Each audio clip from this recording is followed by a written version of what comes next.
আগামী ৮ ফেব্রুয়ারি দাউদকান্দি উপজেলা পৌরসভা, তিতাস উপজেলা বিএনপি ও অঙ্গ সহযোগী সংগঠনের যৌথ আয়োজনে বিশাল জনসভা সফল করার লক্ষ্যে বিশেষ প্রস্তুতি সভা করেছে ছাত্রদল। বৃহস্পতিবার দুপুরে গৌরীপুর বিএনপির কার্যালয়ে উপজেলা ছাত্রদলের সিনিয়র যুগ্ম আহ্বায়ক কাউসার মোল্লার সভাপতিত্বে প্রধান অতিথির বক্তব্য রাখেন কুমিল্লা উত্তর জেলা ছাত্রদলের আহ্বায়ক আসিফ কবির।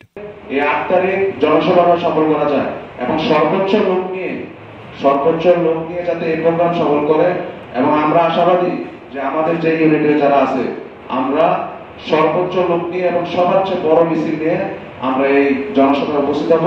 সেই লক্ষ্যে আজকে সবাই যার যার অবস্থান থেকে আপনারা বলবেন যে কে কতজন লোক নিয়ে আসতে পারবেন। সবাই দায়িত্ব নিতে হবে, কারণ সবাই নেতা। যদি নেতৃত্ব দেন, যদি লোক যদি না থাকে তাহলে এই নেতৃত্ব দেওয়ার কোনো মানে হয় না। তো সেভাবে কিভাবে এই আপনাদের যে ব্যানার, আপনাদের যে ইউনিট, কারণ আজকে যারা এখানে বসছেন সবাই কিন্তু একটা ইউনিট। এখন আপনারা জানেন যে রাজনীতির ক্ষেত্রে পক্ষ প্রতিপক্ষ থাকে, পক্ষ প্রতিপক্ষের সাথে একটা প্রতিযোগিতা, সেই প্রতিযোগিতায় কে কতটুকু সর্বোচ্চ লোক নিয়ে তার গ্রুপকে শক্তিশালী করতে পারবে সেটা নিয়ে কিন্তু দেখাতে হবে।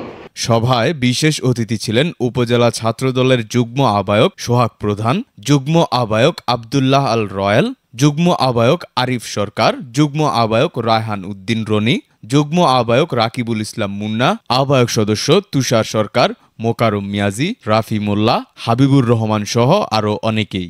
সভা সঞ্চালনায় ছিলেন গৌরীপুর মুন্সি ফজলুর রহমান সরকারি কলেজ শাখা ছাত্রদলের আহ্বায়ক মোহাম্মদ শাকির চৌধুরী। সূচনা community.tv, বিনোদনের পাশাপাশি খবর।